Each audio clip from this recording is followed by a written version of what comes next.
നമസ്കാരം. പ്രൈം ന്യൂസിലേക്ക് സ്വാഗതം. പ്രധാന വാർത്തകൾ. പടിഞ്ഞാറത്തറ മുണ്ടക്കുറ്റിയിൽ പേപ്പട്ടിയുടെ കടിയേറ്റ യുവതി പേയിളകി മരിച്ചു. കടിയേറ്റ 4 പേരെ മെഡിക്കൽ കോളേജിലേക്ക് മാറ്റി. കാരാപ്പുഴ നത്തംകുനിയിൽ കാണാതായ യുവാവിനായി ഇന്നും തിരച്ചിൽ തുടർന്നു. തുർക്കി ബസാറിലെ ജീവൻ രക്ഷാപ്രവർത്തകരുടെ തിരച്ചിലും ഫലം കണ്ടില്ല. ഡ്രെയിനേജിൽ കുടിവെള്ള പൈപ്പ് സ്ഥാപിച്ച് വാട്ടർ അതോറിറ്റിയുടെ ജനദ്രോഹം. സംഭവം മാനന്തവാടി നഗരസഭയിൽ. ചെമ്പ്ര ലോക്കൌട്ടിന് പരിഹാരമായത് മന്ത്രി ടി.പി. രാമകൃഷ്ണന്റെ ക്രിയാത്മക ഇടപെടൽ കാരണമെന്ന് INTUC നേതാവ് PK അനിൽകുമാർ. ചീരാൽ വെണ്ടോൽ കോളനിയിലെ പരമനെ ട്രൈബൽ വകുപ്പും കൈവിട്ടു. പരുക്കൻ നിലത്ത് വ്രണം പൊട്ടിയ ദേഹവുമായി ശരീരം തളർന്ന് പരമനെന്ന ആദിവാസി. ഉദ്ഘാടനത്തോടെ ശീതീകരണയിലായി അമ്മായിപ്പാലത്തെ പച്ചക്കറി ശീതീകരണ കേന്ദ്രം. കാർഷിക മൊത്ത വിപണന കേന്ദ്രത്തിന്റെ ശീതീകരണയ്ക്കാണ് ദുർവിധി.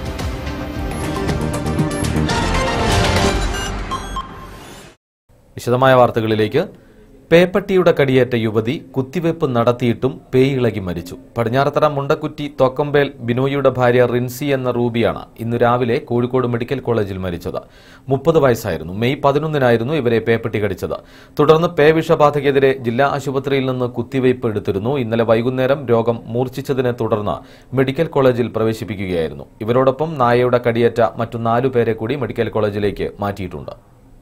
മേപ്പാടി നത്തംകുനിയിൽ കാരാപ്പുഴ റിസർവോയർ പ്രദേശത്ത് ചൊവ്വാഴ്ച രാത്രി കാണാതായ രതീഷിനു വേണ്ടി തിരച്ചിൽ തുടരുന്നു. ഫയർഫോഴ്സും നാട്ടുകാരും ഇന്നലെ മുഴുവൻ നടത്തിയ തിരച്ചിൽ വിഫലമായിരുന്നു. ഫയർഫോഴ്സാണ് ഇന്ന് തിരച്ചിൽ നടത്തുന്നത്. ചൊവ്വാഴ്ച രാത്രിയാണ് രതീഷ് 2 സുഹൃത്തുക്കളോടൊപ്പം കാരാപ്പുഴയിൽ മീൻ പിടിക്കാനെത്തിയത്. അർദ്ധരാത്രി കൊട്ടത്തോണിയിൽ മൂവരും ഡാമിൽ ആഴം കൂടുതലുള്ള ഭാഗത്തേക്ക് നീങ്ങിയെന്നും രതീഷ് പെട്ടെന്ന് പുഴയിലേക്ക് വീണെന്നും കൂടെയുണ്ടായിരുന്നവർ പറഞ്ഞു. ഉച്ചയോടെ സ്ഥലത്തെത്തിയ കൽപ്പറ്റ തുർക്കി ബസാറിലെ ജീവൻ രക്ഷാപ്രവർത്തകരും തെരച്ചിൽ നടത്തിയെങ്കിലും ഫലമുണ്ടായില്ല. വൈകുന്നേരം വരെ തെരച്ചിൽ നടത്തിയിരുന്നു. രാത്രി നിർത്തിവച്ച തെരച്ചിൽ ഇന്ന് കാലത്ത് പുനരാരംഭിച്ചു. പുൽക്കുന്ന് കോളനിയിലെ ചന്ദ്രന്റെ മകനാണ് 20-കാരനായ രതീഷ്. സാജർ പുത്തലൻ, വയനാട് ന്യൂസ്, മേപ്പാടി. മാലിന്യങ്ങൾ കെട്ടിക്കിടക്കുന്ന ഡ്രെയിനേജിൽ ശുദ്ധജല വിതരണ പൈപ്പ് സ്ഥാപിച്ച് വൈകൃതത്തിന് മാതൃകയായി മാനന്തവാടിയിൽ വാട്ടർ അതോറിറ്റി. സദാ പൈപ്പ് പൊട്ടുന്ന വാട്ടർ അതോറിറ്റിയുടെ കുടിവെള്ള പൈപ്പ് പൊട്ടി ശുദ്ധജലത്തിൽ മാലിന്യം കലരുമെന്ന് ഭയം. മാനന്തവാടി ക്ലബ്ബ് കുന്നിലേക്ക് കുടിവെള്ളം വിതരണം ചെയ്യാനുള്ള പൈപ്പുകളാണ് ഡ്രെയിനേജുകളിൽ കുഴിച്ചിട്ടിരിക്കുന്നത്. ക്ലബ്ബ് കുന്നിന്റെ മുകൾ ഭാഗത്തു നിന്ന് ഡ്രെയിനേജിലൂടെ ഒഴുകിവന്ന മലിനജലം റോഡിൽ പരന്നൊഴുകിയതിനെ തുടർന്ന് ചുമട്ടുതൊഴിലാളികളും വ്യാപാരികളും നാട്ടുകാരും മാനന്തവാടി മുനിസിപ്പാലിറ്റി അധികൃതർക്ക് പരാതി നൽകിയിരുന്നു. മാലിന്യങ്ങൾ നിറഞ്ഞ് ഡ്രെയിനേജ് അടഞ്ഞതാണ് മലിനജലം റോഡിൽ കവിഞ്ഞൊഴുകാൻ കാരണം. ഡ്രെയിനേജ് വൃത്തിയാക്കാൻ മുനിസിപ്പാലിറ്റി അധികൃതർ ശ്രമിച്ചപ്പോഴാണ് ഡ്രെയിനേജിനകത്ത് കുടിവെള്ള വിതരണ പൈപ്പ് കണ്ടെത്തിയത്. 2.5 ഇഞ്ച് വ്യാസമുള്ള PVC പൈപ്പാണ് മാലിന്യത്തിൽ സ്ഥാപിച്ചിരിക്കുന്നത്. ക്ലബ്ബ് കുന്നിലെ 100 കണക്കിന് കുടുംബങ്ങൾ, മാനന്തവാടിയിൽ നിരവധി വ്യാപാര സ്ഥാപനങ്ങൾ എന്നിവിടങ്ങളിൽ കുടിവെള്ളം എത്തിക്കാനാണ് ഡ്രെയിനേജിലൂടെ നിരുത്തരവാദപരമായി പൈപ്പിട്ടിരിക്കുന്നത്. ജില്ലാശുപത്രിക്ക് സമീപത്തെ വീടുകളിൽ കഴിഞ്ഞ ദിവസം കുടിവെള്ളത്തിൽ പൈപ്പിൽ നിന്ന് രക്തം കലർന്നതായി കണ്ടെത്തിയിരുന്നു. സംഭവം വിവാദമായതോടെ ആസ്ബറ്റോസ് ഷീറ്റിട്ട് പൈപ്പ് മൂടിവെച്ചിരിക്കുകയാണ്. അത് എത്രയും പെട്ടെന്ന് മാറ്റി സ്ഥാപിച്ചത് ഗുരുതരമായ ആരോഗ്യ പ്രശ്നങ്ങൾക്ക് കാരണമാണെന്ന് അറിയിച്ചിട്ടുണ്ട്. വാട്ടർ അതോറിറ്റി എത്രയും പെട്ടെന്ന് അത് മാറ്റി സ്ഥാപിക്കാനുള്ള തീരുമാനമെടുക്കും. കാലവർഷം ശക്തമാകുന്നതോടുകൂടി അതിഭീകരമായിട്ടുള്ള രോഗങ്ങൾ പടർന്നു പിടിക്കാൻ ചാൻസ് ഉണ്ട്. അപ്പോൾ എത്രയും പെട്ടെന്ന് മാറ്റി സ്ഥാപിക്കാനുള്ള വേണ്ട നടപടികൾ സ്വീകരിക്കണം. ബിജു കിഴക്കേടം, വയനാട് ന്യൂസ്, മാനന്തവാടി. പാരലൽ കോളേജുകളിലെ വിദ്യാർത്ഥികളുടെ KSRTC കൺസെഷൻ നിർത്തലാക്കിയതിൽ പ്രതിഷേധിച്ച് KSU വയനാട് ജില്ലാ കമ്മിറ്റിയുടെ നേതൃത്വത്തിൽ ബത്തേരി KSRTC ഡിപ്പോ ഉപരോധിച്ചു. ജില്ലയിലെ മുഴുവൻ ക്യാമ്പസുകളിൽ നിന്നും വിദ്യാർത്ഥികൾ പങ്കെടുത്ത പ്രതിഷേധ റാലിക്കു ശേഷം നടന്ന ഉപരോധം പോലീസ് തടഞ്ഞത് നേരിയ സംഘർഷത്തിനിടയാക്കി. KSU ജില്ലാ പ്രസിഡന്റ് അമൽ ജോയി ഉപരോധം ഉദ്ഘാടനം ചെയ്തു. KSU ജില്ലാ സെക്രട്ടറി അമൽ പങ്കജാക്ഷൻ അധ്യക്ഷനായിരുന്നു. ജില്ലാ ജനറൽ സെക്രട്ടറി നിഖിൽ തോമസ്, അജിത്, ഷൈജിത്ത്, ഷിരോജ്, ചെറുകമ്പം, ബിനു, മാത്യു, അരുൺ, റാഹിൽ, ബേസിൽ, അർജുൻ തുടങ്ങിയവർ നേതൃത്വം നൽകി.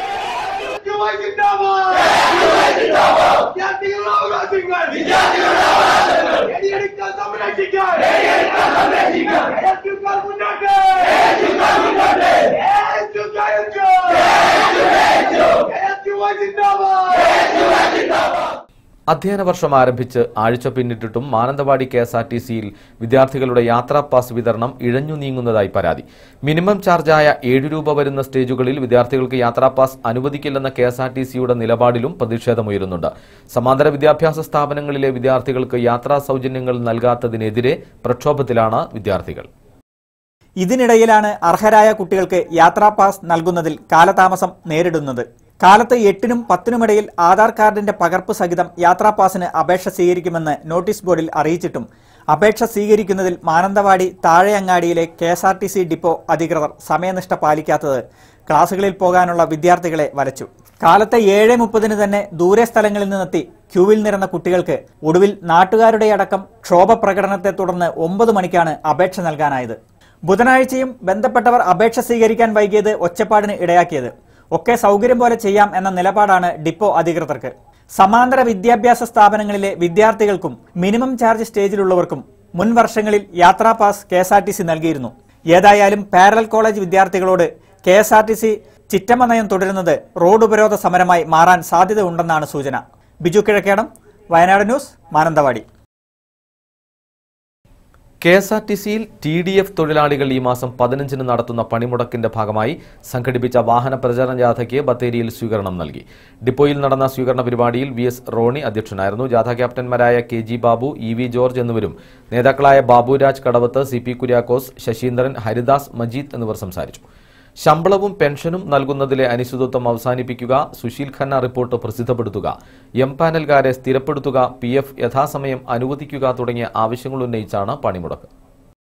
KSRTCയിലെ ജീവനക്കാരെ പുറത്തിറങ്ങി നടക്കാൻ പറ്റാത്ത അവസ്ഥയിൽ മാധ്യമങ്ങളിലൂടെ മാനേജ്മെന്റും ഗവൺമെന്റും വളരെ മോശമായി ചിത്രീകരിച്ചുകൊണ്ടിരിക്കുന്ന ഈ സാഹചര്യത്തിൽ ഞങ്ങൾ പറയുന്നു, KSRTCയെ നശിപ്പിക്കുന്നതിന് വേണ്ടി ഈ സ്ഥാപനത്തെ ഒരു ഹിഡൻ അജണ്ടയോടുകൂടി സ്ഥാപനത്തെ നശിപ്പിക്കുന്നതിന് വേണ്ടിയുള്ള ഒരു നിലപാടാണ് LDF ഗവൺമെന്റ് എടുത്തിട്ടുള്ളത്. ചെമ്പ്ര എസ്റ്റേറ്റ് ലോക്കൌട്ട് പ്രശ്നം പരിഹരിക്കാൻ കഴിഞ്ഞത് തൊഴിൽ മന്ത്രി TP രാമകൃഷ്ണന്റെ കാര്യക്ഷമമായ ഇടപെടൽ കാരണമാണെന്ന് INTUC നേതാവ് PK അനിൽകുമാർ. ചെമ്പ്ര സമരത്തിൽ തൊഴിലാളികൾക്കൊപ്പം നിൽക്കുകയും പ്രശ്നങ്ങൾ സജീവമായി സമൂഹമധ്യത്തിൽ ഉയർത്തിക്കാണിക്കുകയും ചെയ്തതിൽ പ്രാദേശിക വാർത്താമാധ്യമങ്ങൾ അഭിനന്ദനമർഹിക്കുന്നതായും അനിൽകുമാർ പറഞ്ഞു. ഭൂമി കയ്യേറി കുടിൽ കെട്ടാൻ ശ്രമിച്ചതിന് മാനേജ്മെന്റ് തൊഴിലാളികൾക്കും സമരസമിതി നേതാക്കൾക്കുമെതിരെ കൊടുത്ത കേസ് പിൻവലിക്കുന്നത് സംബന്ധിച്ച് ജൂലൈ 7-ന് ചേരുന്ന യോഗത്തിൽ അന്തിമ തീരുമാനമുണ്ടാകുമെന്നും അനിൽകുമാർ വയനാട് ന്യൂസിനോട് പറഞ്ഞു. ചെമ്പ്ര എസ്റ്റേറ്റ് ലോക്കൌട്ട് ചെയ്തതിന് ശേഷം വളരെ വ്യത്യസ്തമായ ഒരു സമരമാണ് നടന്നിരുന്നത്. അത് ഇന്നലെ മന്ത്രിയുടെ സാന്നിധ്യത്തിൽ നടന്ന ചർച്ചയിൽ വിജയിച്ചിരിക്കുകയാണ്. അതിനാദ്യമായി തന്നെ ഇവിടുത്തെ എല്ലാ ട്രേഡ് യൂണിയൻ നേതാക്കളോടും ഇവിടുത്തെ മേപ്പാടിയിലെ നാട്ടുകാരോടും മാധ്യമ സുഹൃത്തുക്കളോടും ഞങ്ങൾ സമരസഹായ സമിതി എന്നുള്ള രീതിയിൽ നന്ദി രേഖപ്പെടുത്തുകയാണ്. അങ്ങനെ 8 മാസം പൂട്ടിക്കിടന്ന ഒരു വ്യത്യസ്തമായ സമരം ചെയ്യുമ്പോൾ മറ്റു പല മേഖലകളിൽ നിന്നും പറഞ്ഞിരുന്നു നമുക്ക് വഴി തടയേണ്ടേ, ഹർത്താൽ വേണ്ട, അങ്ങനെയൊന്നുമില്ലാതെ ഒരു സമരം നടത്തി മാതൃകാപരമായിട്ട് ആ സമരം വിജയിപ്പിക്കാൻ കഴിഞ്ഞു എന്നുള്ളതാണ് ഈ സമരത്തിൻ്റെ പ്രത്യേകത. ഈ മാസം 19-ാം തീയതി ചെമ്പ്ര എസ്റ്റേറ്റ് തുറക്കുകയാണ്. അന്ന് തന്നെ കഴിഞ്ഞ ജോലി ചെയ്ത് 27 ദിവസത്തെ കൂലി കൊടുക്കുകയും 23-ാം തീയതി കഴിഞ്ഞ കൊല്ലത്തെ ബോണസ് കൊടുക്കാനും ധാരണയായിരിക്കുകയാണ്. ചീരാൽ വെണ്ടോൽ കോളനിയിലെ പരമനെ ട്രൈബൽ വകുപ്പും കൈവെടിഞ്ഞു. ശരീരം തളർന്ന പരമൻ പരുക്കൻ തറയിൽ മാസങ്ങളോളം കിടന്ന് ശരീരം വ്രണം വന്നു പൊട്ടി ഒഴുകുകയാണ്. മുറിവിൽ വെക്കാനുള്ള മരുന്ന് പോലും ഇപ്പോൾ ആരും നൽകാറില്ലെന്ന് പരമന്റെ ഭാര്യ ശാന്ത വയനാട് ന്യൂസിനോട് പറഞ്ഞു. നെന്മേനി പഞ്ചായത്ത് ചീരാൽ വെണ്ടോൽ കോളനിയിലെ പരമനെ 6 മാസങ്ങൾക്ക് മുമ്പാണ് കോഴിക്കോട് മെഡിക്കൽ കോളേജിൽ ചികിത്സയ്ക്ക് കൊണ്ടുപോയത്. കിഡ്നി സംബന്ധമായ രോഗങ്ങൾ മൂലമാണ് ശരീരം തളർന്നതെന്ന് പറയുന്നുണ്ടെങ്കിലും പരമന്റെ യഥാർത്ഥ രോഗം എന്താണെന്ന് ശാന്തയ്ക്കറിയില്ല. 1.5 മാസക്കാലം മേപ്പാടിയിലെ സ്വകാര്യ ആശുപത്രിയിലും ചികിത്സിച്ചിരുന്നു. മേപ്പാടിയിലും കോഴിക്കോട്ടും ചികിത്സയ്ക്ക് ട്രൈബൽ വകുപ്പാണ് പരമനെ കൊണ്ടുപോയത്. രോഗനിലയിൽ മാറ്റമൊന്നും കാണാത്തതിനാൽ വീട്ടിലേക്ക് തിരിച്ചു കൊണ്ടുവരികയായിരുന്നു. വീട്ടിൽ ബെഡോ കട്ടിലോ ഇല്ലാത്തതിനാൽ തറയിൽ തുണി വിരിച്ചാണ് പരമനെ കിടത്തിയിരിക്കുന്നത്. ശരീരം കഠിനമായി വേദനിക്കുന്ന കാര്യം മറ്റുള്ളവരോട് വിവരിക്കാൻ പരമന് കഴിയുന്നില്ല. പരമനെ ശുശ്രൂഷിക്കേണ്ടതിനാൽ കൂലിവേലയ്ക്ക് പോകാൻ ശാന്തയ്ക്ക് കഴിയുന്നില്ല. മകൻ ജിനു കൂലിപ്പണി ചെയ്ത് കിട്ടുന്ന വരുമാനമാണ് കുടുംബത്തിന്റെ ഏക ആശ്രയം. വ്രണങ്ങളിൽ പുരട്ടാനുള്ള മരുന്നിന്റെ സഹായം പോലും മറ്റുള്ളവരിൽ നിന്ന് കിട്ടാറില്ലെന്ന് ശാന്തയ്ക്ക് പരാതിയുണ്ട്. ട്രൈബൽ വകുപ്പോ സുമനസ്സുകൾ ആരെങ്കിലുമോ ഒരു വാട്ടർ ബെഡെങ്കിലും നൽകിയാൽ പരമന്റെ ശരീരം പൊട്ടിയളിയാതെ കിടത്താമായിരുന്നു എന്നാണ് ശാന്ത പറയുന്നത്. കിടക്കയില്ല, കട്ടിലില്ല, തലാണില്ല, പുതക്കാനും ഇല്ല, അതിന് തേക്കാനാണെങ്കിലും ഒന്നുമില്ല, മരുന്നൊന്നുമില്ല, ഓയിൽമെൻ്റ് ഇല്ല. ഞങ്ങൾ പൈസ കൊടുത്താൽ മേടിക്കുന്നത്. ആരും ഒന്നും സഹായിക്കുന്നില്ല. AP Shaji, Wayanad news, Cheeral. AIYF Mananthavady നിയോജകമണ്ഡലം കമ്മിറ്റി ജനജാഗ്രതാ സദസ്സും ബീഫ് ഫെസ്റ്റിവലും സംഘടിപ്പിച്ചു. പനമരം ബസ് സ്റ്റാൻഡ് പരിസരത്ത് സംസ്ഥാന അസിസ്റ്റന്റ് സെക്രട്ടറി അഡ്വക്കേറ്റ് ഗവാസ് ഉദ്ഘാടനം ചെയ്തു. റിയാസ് തിരുവാൽ അധ്യക്ഷനായിരുന്നു. മുസ്ലിം യൂത്ത് ലീഗ് സംസ്ഥാന vice president P. Ismail, DYFI ജില്ലാ president KP Shiju, youth congress Bathery block president Shamsad Marakkar, Shafeeq Keecheri, CS Stanley തുടങ്ങിയവർ സംസാരിച്ചു. നിരവധി പേരാണ് ബീഫ് ഫെസ്റ്റിൽ പങ്കെടുക്കാനെത്തിയത്. ജില്ലയിലെ മാട്ടിറച്ചി മേഖല പ്രതിസന്ധിയിൽ. അയൽ സംസ്ഥാനങ്ങളിൽ നിന്നും കശാപ്പിനായി കന്നുകാലികളെ ജില്ലയിലേക്ക് എത്തിക്കാൻ വൻ തുക ചെലവഴിക്കേണ്ടി വരുന്നതാണ് പ്രതിസന്ധിക്ക് കാരണം. ചെക്ക് പോസ്റ്റുകൾക്ക് പുറമെ ഗോരക്ഷയുടെ മറവിലും പണം തട്ടുന്നതായി കച്ചവടക്കാർ. അയൽ സംസ്ഥാനങ്ങളിൽ നിന്നും ജില്ലയിലേക്ക് കശാപ്പിനായി കന്നുകാലികളെ എത്തിക്കേണ്ടതിൽ വരുന്ന അമിത തുകയാണ് മാട്ടിറച്ചി മേഖലയെ പ്രതിസന്ധിയിലാക്കുന്നത്. കർണാടക, ആന്ധ്ര തുടങ്ങിയ സംസ്ഥാനങ്ങളിൽ നിന്നുമാണ് ഇവിടേക്ക് കശാപ്പിനായി കന്നുകാലികളെ എത്തിക്കുന്നതും. എന്നാൽ കന്നുകാലികളെ കൊണ്ടുവരുമ്പോൾ വൻതുക പല രീതിയിലും കൊടുക്കേണ്ടി വരുന്നതാണ് കച്ചവടക്കാരെ പ്രതിസന്ധിയിലാക്കുന്നത്. മുൻപ് ചെക്ക് പോസ്റ്റുകളിലും മറ്റും നികുതി അടച്ച് കന്നുകാലികളെ ജില്ലയിലേക്ക് എത്തിക്കാമായിരുന്നു. എന്നാൽ കേന്ദ്ര സർക്കാരിന്റെ കശാപ്പുമായി ബന്ധപ്പെട്ടുള്ള പുതിയ വിജ്ഞാപനത്തോടെ പല രീതിയിലുള്ള ചൂഷണമാണ് ഈ മേഖലയിൽ നടക്കുന്നതെന്നാണ് ആരോപണം. ചെക്ക് പോസ്റ്റുകളിൽ ഫീസിന് പുറമെ കന്നുകാലികളുമായി എത്തുന്ന വാഹനം കടത്തിവിടുന്നതിന് വൻതുക കൈക്കൂലി നൽകേണ്ടി വരുന്നതായും കൂടാതെ ഗോരക്ഷയുടെ മറവിലുള്ള സംഘങ്ങൾ വർദ്ധിച്ചതായും ഇത്തരം സംഘങ്ങൾക്ക് വൻതുക കൊടുക്കേണ്ടി വരുന്നതായും കച്ചവടക്കാർ പറയുന്നു. മുൻപ് കൊണ്ടുവന്നതിലും കൂടുതലായി 50 മുതൽ 60% വരെ ചെലവ് വർദ്ധിച്ചു. ഇത്തരത്തിൽ കച്ചവടം നടത്തുന്നത് നഷ്ടമാണെന്നും അതിനാൽ തന്നെ ഈ മേഖല വൻ പ്രതിസന്ധിയിലാണെന്നുമാണ് കച്ചവടക്കാർ പറയുന്നത്. ആദ്യം 1 ലക്ഷം രൂപയെല്ലാം ചെലവ് വന്നിരുന്നത് ഇപ്പോൾ 160, 180 ചെലവ് വരുന്നുണ്ട്. ഇപ്പോൾ എക്സ്ട്രാ ചെലവ് കൂടി. ഗോരക്ഷയുടെ മറവിൽ നിന്ന് കണ്ടമാനം ആൾക്കാർ ഈ ലോഡ് തടുത്ത് നിർത്തുകയും പൈസ വാങ്ങി വിടുന്ന ഒരു സാഹചര്യം. കർണാടക ബോർഡർ തുറന്നു കൊടുത്ത് നമുക്ക് ഈ കാലികൾ കൊണ്ടുവരാനുള്ള സംവിധാനമാണെങ്കിൽ നമുക്ക് കേരളത്തിലെ കാലികളെ ഇറച്ചി മൊത്തത്തിൽ വില കുറച്ച് കൊടുക്കാൻ പറ്റുന്ന ഒരു സംവിധാനം, ഒരു സാഹചര്യം ഇപ്പോൾ നിലനിൽക്കുന്നുണ്ട്. അതിനുള്ള ഭരണകർത്താക്കളുടെ ഇടയിൽ നിന്ന് ഇങ്ങനെ ഒരു സംവിധാനം കൂടി ഉണ്ടായിക്കഴിഞ്ഞാൽ നമുക്കത് വളരെ ഗുണം ചെയ്യുമെന്നുള്ളതാണ് മാംസ കച്ചവടക്കാർക്ക് പറയുന്നത്. വയനാട് ന്യൂസ്, ബത്തേരി. ബത്തേരി കോടതിപ്പടി വളവിൽ KSRTCയും ലോറിയുമായി കൂട്ടിയിടിച്ച് ബസ് ഡ്രൈവർക്ക് പരിക്ക്. രാവിലെ 6:30 പാട്ടവയലിലേക്ക് പോവുകയായിരുന്ന ബസ്സും ബത്തേരിയിലേക്ക് വരികയായിരുന്ന ലോറിയുമാണ് കൂട്ടിയിടിച്ചത്. പെട്ടെന്ന് ബ്രേക്ക് ചെയ്ത ലോറിയുടെ പിന്നിൽ ബസ് ഇടിക്കുകയായിരുന്നു. അപകടത്തെ തുടർന്ന് തടസ്സപ്പെട്ട വാഹന ഗതാഗതം പോലീസ് സ്ഥലത്തെത്തി 7 മണിയോടെ പുനഃസ്ഥാപിച്ചു. ട്രാഫിക് ഉപദേശക സമിതി യോഗം ചേരുന്നില്ല. ഗതാഗതക്കുരുക്കിൽ വീർപ്പുമുട്ടി മാനന്തവാടി നഗരം. ട്രാഫിക് ഉപദേശക സമിതി സ്ഥാനത്തുനിന്ന് സബ് കളക്ടറെ മാറ്റണമെന്ന ആവശ്യം. ഉപദേശക സമിതി യോഗം ചേരുന്നില്ലെന്നും ചേർന്നാൽ തന്നെ എടുക്കുന്ന തീരുമാനങ്ങൾ നടപ്പാക്കുന്നില്ലെന്നും ആക്ഷേപം. റവന്യൂ ഡിവിഷന്റെ ആസ്ഥാനമായ മാനന്തവാടി നഗരത്തിൽ ഗതാഗതക്കുരുക്ക് മൂലം ഇരുചക്രവാഹനങ്ങൾ പോലും നിരത്തിലിറക്കാനാവുന്നില്ല. വീതി കുറഞ്ഞ റോഡുകളും പാർക്കിംഗ് ഏരിയകളുടെ അഭാവവുമാണ് ഗതാഗതക്കുരുക്കിന് കാരണം. ജില്ലാശുപത്രിയിലേക്കുള്ള ആംബുലൻസുകൾ ഈ ഗതാഗതക്കുരുക്കിൽപ്പെടുന്നത് പതിവാണ്. അധ്യയന വർഷം കൂടി ആരംഭിച്ചതോടെ ഗതാഗത തിരക്ക് 10 മടങ്ങ് വർദ്ധിച്ചു. ട്രാഫിക് അഡ്വൈസറി ബോർഡാണ് ട്രാഫിക് പരിഷ്കരണ തീരുമാനങ്ങൾ എടുത്തു നടപ്പാക്കുക. സബ് കളക്ടർ അധ്യക്ഷനായ ട്രാഫിക് ഉപദേശക സമിതി യോഗം ചേർന്നിട്ട് വർഷങ്ങളായി. യോഗം ചേർന്നപ്പോൾ എടുത്ത തീരുമാനങ്ങൾ നടപ്പിലാക്കിയിട്ടുമില്ല. എടുത്ത തീരുമാനങ്ങൾ കടലാസിൽ തന്നെ കിടക്കുകയാണ്. ജോലിത്തിരക്കുള്ള സബ് കളക്ടർക്ക് പകരം നഗരസഭാ ചെയർപേഴ്സൺ അധ്യക്ഷനായി ഉപദേശക സമിതി പുനഃസംഘടിപ്പിച്ച് ഗതാഗതക്കുരുക്കിന് അടിയന്തര പരിഹാരം കാണണമെന്ന ആവശ്യം ശക്തമാണ്. നിലവിലെ ട്രാഫിക് അഡ്വൈസറി ബോർഡ് യോഗം ചേരുന്നില്ലെങ്കിൽ ചെയർപേഴ്സൺ മുൻകൈയെടുത്ത് ട്രാഫിക് പ്രശ്ന പരിഹാരത്തിന് പോംവഴി കണ്ടെത്തണമെന്ന് നാട്ടുകാർ പറയുന്നു. ട്രാഫിക് അഡ്വൈസറി ബോർഡ് വിളിച്ചിട്ട് മാസങ്ങളാകുന്നു. മാനന്തവാടിയിൽ വരുന്ന പൊതുജനങ്ങൾക്കും അതേപോലെ തന്നെ മാനന്തവാടിയിലെ ഡ്രൈവർമാർക്കും ഗതാഗതക്കുരുക്ക് ഏറി വരികയാണ്. ഇതിനൊരു എല്ലാ രാഷ്ട്രീയ പാർട്ടിക്കാരും എല്ലാ പൊതുജനങ്ങളിൽ നിന്നും ആൾക്കാരെ എടുത്ത് ഇങ്ങനെ ഒരു ബോർഡ് കൂട്ടുകയും അതിൽ കുറച്ച് കാര്യങ്ങൾ എഴുതി ചേർക്കുകയല്ലാതെ നടപ്പാക്കാൻ ഇതുവരെ കഴിഞ്ഞിട്ടില്ല. അതിന് എത്രയും പെട്ടെന്ന് ട്രാഫിക് അഡ്വൈസറി ബോർഡ് വിളിച്ച് ഇതിനൊരു പരിഹാരം കാണണമെന്നാണ് പൊതുജനങ്ങളുടെ ആവശ്യം. ബിജു കിഴക്കേടം, വയനാട് ന്യൂസ്, മാനന്തവാടി. സീബ്ര ലൈനുകൾ മാഞ്ഞു. ഊട്ടി കോഴിക്കോട് അന്തർ സംസ്ഥാന പാതയിലെ പ്രധാന ടൗണായ മേപ്പാടിയിൽ വിദ്യാർത്ഥികളടക്കം 100 കണക്കിന് യാത്രക്കാർ ചീറിപ്പായുന്ന വാഹനങ്ങൾക്കിടയിലൂടെ റോഡ് മുറിച്ചു കടക്കാൻ രക്ഷാമാർഗങ്ങളില്ലാതെ ബുദ്ധിമുട്ടുന്നു.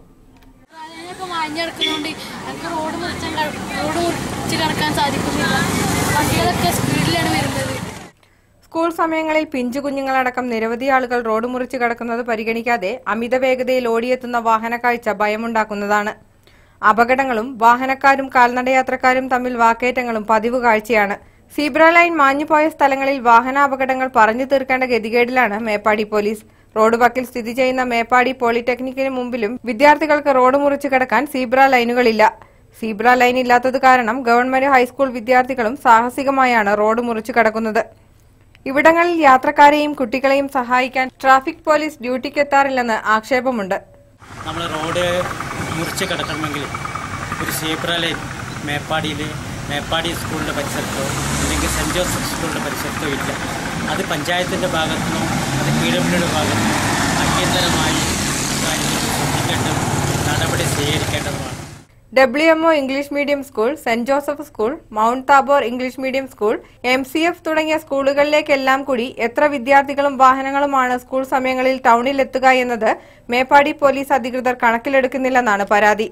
മേപ്പാടി ഗവൺമെന്റ് LP സ്കൂളിന് മുന്നിൽ ഗ്രാമപഞ്ചായത്ത് കർമ്മസമിതി വരച്ച സീബ്ര ലൈനും മാഞ്ഞുപോയി.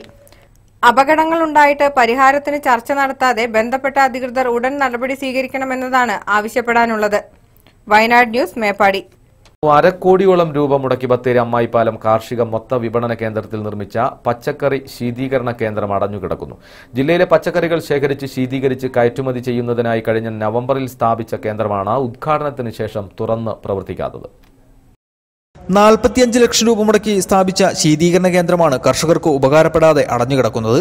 കഴിഞ്ഞ നവംബർ 21-നാണ് കൃഷിവകുപ്പ് മന്ത്രി കേന്ദ്രത്തിന്റെ ഉദ്ഘാടനം നിർവഹിച്ചത്. എന്നാൽ പിന്നീട് കേന്ദ്രം ഇതുവരെ പ്രവർത്തിപ്പിക്കാനായിട്ടില്ല. ജില്ലയിലെ കർഷകരിൽ നിന്നും പച്ചക്കറികൾ ശേഖരിച്ച് ഇവിടെ എത്തിച്ച് ശീതീകരിച്ച് കയറ്റുമതി ചെയ്യുക എന്ന ലക്ഷ്യത്തോടെയാണ് 4 ശീതീകരണ സംവിധാനങ്ങളുള്ള കേന്ദ്രം ഇവിടെ സ്ഥാപിച്ചത്. ശീതീകരിച്ച പച്ചക്കറികൾ ഇവിടെ നിന്നും കൊണ്ടുപോകുന്നതിന് ശീതീകരണ വാഹനമില്ല എന്ന കാരണത്താലാണ് കേന്ദ്രം പ്രവർത്തിക്കാതെ കിടക്കുന്നത്. മാസങ്ങളായി കേന്ദ്രം പ്രവർത്തിക്കാതെ കിടക്കുന്നത് കാരണം ശീതീകരണ സംവിധാനങ്ങൾ നശിക്കും.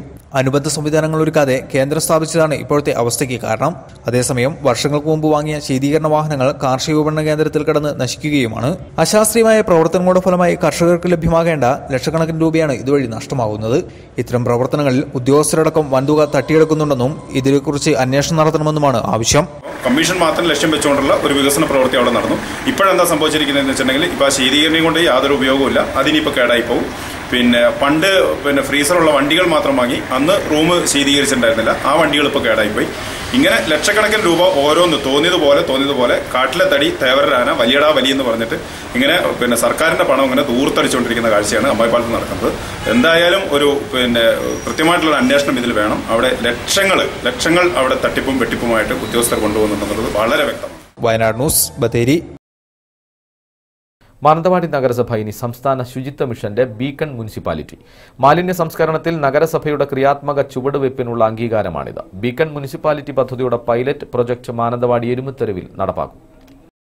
മാലിന്യങ്ങളുടെ വികേന്ദ്രീകൃത സംസ്കരണം, ഉറവിട സംസ്കരണം, എന്റെ മാലിന്യം എന്റെ ഉത്തരവാദിത്തം, material recovery facility, plastic shredding unit തുടങ്ങിയ ആധുനിക മാലിന്യ നിർമ്മാർജ്ജന ആശയങ്ങൾ നടപ്പാക്കി മാനന്തവാടിയെ മാലിന്യമുക്തമാക്കുന്നതിന് നഗരസഭ പ്രവർത്തനങ്ങൾ ആരംഭിച്ചു. സ്വച്ഛ് ഭാരത് മിഷന്റെ സഹകരണത്തോടെ നടപ്പാക്കുന്ന സംവിധാനങ്ങൾക്കായി ടെക്നിക്കൽ കമ്മിറ്റി, റിസോഴ്സ് ടീം, കൌൺസിലർമാർക്ക് പരിശീലനം എന്നിവ നടപ്പിലാക്കി. നഗരസഭയിലെ മുഴുവൻ വീടുകളിലും ഗ്രീൻ പ്രോട്ടോകോൾ നടപ്പാക്കുന്നത് ഉറപ്പുവരുത്തും. ഇതിന്റെ ഭാഗമായി ക്ഷീരസംഘം ഹാളിൽ സംഘടിപ്പിച്ച ശില്പശാല നഗരസഭാ അധ്യക്ഷൻ VR പ്രവീജ് ഉദ്ഘാടനം ചെയ്തു. വൈസ് ചെയർപേഴ്സൺ പ്രതിഭ ശശി അധ്യക്ഷയായിരുന്നു. OR കേളു MLA മുഖ്യപ്രഭാഷണം നടത്തി. Kadavath Muhammad, PT Biju, PV George, Sarada Sajeevan, P Ibrahim എന്നിവർ സംസാരിച്ചു. ശുചിത്വ മിഷൻ ജില്ലാ പ്രോഗ്രാം ഓഫീസർ അനൂപ്, ജില്ലാ കോർഡിനേറ്റർ ശ്രീഭാഷ് എന്നിവർ ക്ലാസുകൾക്ക് നേതൃത്വം നൽകി. മാലിന്യ നിർമ്മാർജ്ജന ടെക്നിക്കൽ കമ്മിറ്റി അംഗങ്ങൾ, പദ്ധതി നിർവഹണ ഉദ്യോഗസ്ഥർ എന്നിവർ ശില്പശാലയിൽ പങ്കെടുത്തു. വയനാട് ന്യൂസ്, മാനന്തവാടി. SNDP യോഗം ബത്തേരി യൂണിയനും മീനാക്ഷി ചാരിറ്റബിൾ ട്രസ്റ്റും സംയുക്തമായി നടത്തുന്ന പഠനോപകരണ വിതരണവും ശ്രീനാരായണ കലോത്സവ വിജയികൾക്ക് സമ്മാന വിതരണവും നാളെ രാവിലെ 10 മണിക്ക് ബത്തേരി ലയൺസ് ഹാളിൽ നടക്കുമെന്ന് ഭാരവാഹികൾ വാർത്താസമ്മേളനത്തിൽ അറിയിച്ചു. പഠനോപകരണങ്ങളുടെ വിതരണം മുനിസിപ്പൽ ചെയർമാൻ CK സഹദേവനും കലോത്സവ വിജയികൾക്ക് സമ്മാനങ്ങൾ SNDP യോഗം അസിസ്റ്റന്റ് സെക്രട്ടറി KK ധനേന്ദ്രനും നൽകുമെന്നും ഭാരവാഹികൾ പറഞ്ഞു. മീനാക്ഷി ചാരിറ്റബിൾ ട്രസ്റ്റ്, അതായത് മൂലങ്കാവ് ആസ്ഥാനമായി പ്രവർത്തിക്കുന്ന മീനാക്ഷി ചാരിറ്റബിൾ ട്രസ്റ്റ് സംയുക്തമായി നടത്തുന്ന ഒരു പഠനോപകരണ വിതരണവും ശ്രീനാരായണ കലോത്സവത്തിലുള്ള വിജയികൾക്കുള്ള സമ്മാനദാനമാണ് നാളെ രാവിലെ 10 മണിക്ക് ലയൺസ് ഹാളിൽ വെച്ച്. നമ്മുടെ ബഹുമാനായ മുനിസിപ്പൽ ചെയർമാനാണ് ഉദ്ഘാടനം ചെയ്യുന്നത്. ബത്തേരി കടവാഞ്ചിറ പാടശേഖര സമിതിക്ക് കൃഷിഭവൻ അനുവദിച്ച പവർ ടില്ലറിന്റെ ഉദ്ഘാടനം നിലം ഉഴുത് Bathery municipality chairman CK Sahadevan നിർവഹിച്ചു. സമിതി ചെയർമാൻ ജനാർദ്ദനൻ പിള്ള അധ്യക്ഷനായിരുന്നു. മുനിസിപ്പാലിറ്റി സ്റ്റാൻഡിംഗ് കമ്മിറ്റി ചെയർമാൻമാരായ TL സാബു, ബാബു അബ്ദുറഹ്മാൻ, PK സുമതി, കൃഷി ഓഫീസർ സുമിന, സമിതി സെക്രട്ടറി പാപ്പച്ചൻ തുടങ്ങിയവർ സംസാരിച്ചു. പ്രദേശത്ത് വന്യജീവി ശല്യത്തിന് പരിഹാരമായി കമ്പിവേലി സ്ഥാപിക്കണമെന്നാവശ്യപ്പെട്ട് കർഷകർ നിവേദനവും നൽകി. ഇത്രയേറെ തരിശായി കിടക്കുന്ന ഈ ഭൂമി, എത്രയോ വർഷമായി കൃഷി ചെയ്യാത്ത ഈ ഭൂമി കൃഷി ചെയ്യാൻ സന്നദ്ധമായി കൃഷിഭവന്റെയും പാടശേഖര സമിതിയുടെയും നേതൃത്വത്തിൽ മുന്നോട്ട് വന്നപ്പോൾ അതിന് സന്നദ്ധത പ്രകടിപ്പിച്ചിട്ടുള്ള കർഷകരെ പ്രത്യേകമായി നഗരസഭയ്ക്ക് വേണ്ടി ഞാൻ അഭിനന്ദിക്കുകയാണ്. തീർച്ചയായും നിങ്ങളുടെ ഈ പ്രവർത്തനം, നിങ്ങൾ ചെയ്യുന്ന ഈ സൽക്കർമ്മം, ഞാൻ പറയുന്നു പരിശുദ്ധ റബ്ലാം മാസത്തിൽ അതുപോലെ തന്നെ വിശ്വാസികളായിട്ടുള്ള നമ്മുടെ സമൂഹത്തിലെ ആളുകൾക്ക് നിങ്ങൾ ചെയ്യുന്ന പള്ളിയിലും അമ്പലത്തിലും പോകുന്നതിനേക്കാൾ ഈ സമൂഹത്തിലെ ജീവജാലങ്ങളുടെ നിലനിൽപ്പിന് വേണ്ടി പ്രവർത്തിക്കുന്ന ഈ സൽക്കർമ്മത്തെ വളരെ ആത്മാർത്ഥമായി, എത്ര പറഞ്ഞാലും മതിയാവാത്ത രൂപത്തിൽ ആത്മാർത്ഥമായി അഭിനന്ദിക്കപ്പെട്ടുകൊണ്ട് ഈ ചടങ്ങ് ഔപചാരികമായി ഉദ്ഘാടനം ചെയ്ത് അറിയിച്ചുകൊണ്ട് ഞാൻ നിർത്തുന്നു. നന്ദി, നമസ്കാരം. മാനന്തവാടിയിലെ ആദ്യകാല ഹോട്ടൽ വ്യാപാരിയും അസ്ബി ടൂറിസ്റ്റ് ഹോം ഉടമയുമായ EA ഹസൻ നിര്യാതനായി. 77 വയസ്സായിരുന്നു. തലശ്ശേരി പൊന്ന്യം സ്വദേശിയാണ്. ഖബറടക്കം ഇന്ന് ഉച്ചയ്ക്ക് പൊന്ന്യം വെസ്റ്റ് ജുമാ മസ്ജിദ് ഖബർസ്ഥാനിൽ നടന്നു. വയനാട് ന്യൂസ് ഇനി മുതൽ യൂട്യൂബിലും ഫേസ്ബുക്കിലും ലഭിക്കും. യൂട്യൂബിൽ വയനാട് ന്യൂസ് ലഭിക്കാൻ youtube.com/user/wayanadvision/videos എന്ന ലിങ്ക് ക്ലിക്ക് ചെയ്യുക. ഫേസ്ബുക്കിൽ വയനാട് ന്യൂസ് ലഭിക്കാൻ facebook.com/wv വയനാട് ന്യൂസ്. പ്രധാന വാർത്തകൾ വീണ്ടും. പടിഞ്ഞാറത്തറ മുണ്ടക്കുറ്റിയിൽ പേപ്പട്ടിയുടെ കടിയേറ്റ യുവതി പേയിളകി മരിച്ചു. കടിയേറ്റ 4 പേരെ മെഡിക്കൽ കോളേജിലേക്ക് മാറ്റി. കാരാപ്പുഴ നത്തംകുനിയിൽ കാണാതായ യുവാവിനായി ഇന്നും തിരച്ചിൽ തുടർന്നു. തുർക്കി ബസാറിലെ ജീവൻ രക്ഷാപ്രവർത്തകരുടെ തിരച്ചിലും ഫലം കണ്ടില്ല. ഡ്രെയിനേജിൽ കുടിവെള്ള പൈപ്പ് സ്ഥാപിച്ച് വാട്ടർ അതോറിറ്റിയുടെ ജനദ്രോഹം. സംഭവം മാനന്തവാടി നഗരസഭയിൽ.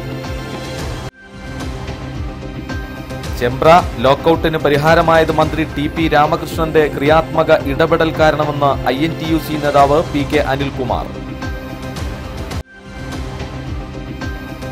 ചീരാൽ വെണ്ടോൽ കോളനിയിലെ പരമനെ ട്രൈബൽ വകുപ്പും കൈവിട്ടു. പരുക്കൻ നിലത്ത് വ്രണം പൊട്ടിയ ദേഹവുമായി ശരീരം തളർന്ന് പരമനെന്ന ആദിവാസി. ഉദ്ഘാടനത്തോടെ ശീതീകരണയിലായി അമ്മായിപ്പാലത്തെ പച്ചക്കറി ശീതീകരണ കേന്ദ്രം. കാർഷിക മൊത്ത വിപണന കേന്ദ്രത്തിന്റെ ശീതീകരണയ്ക്കാണ് ദുർവിധി.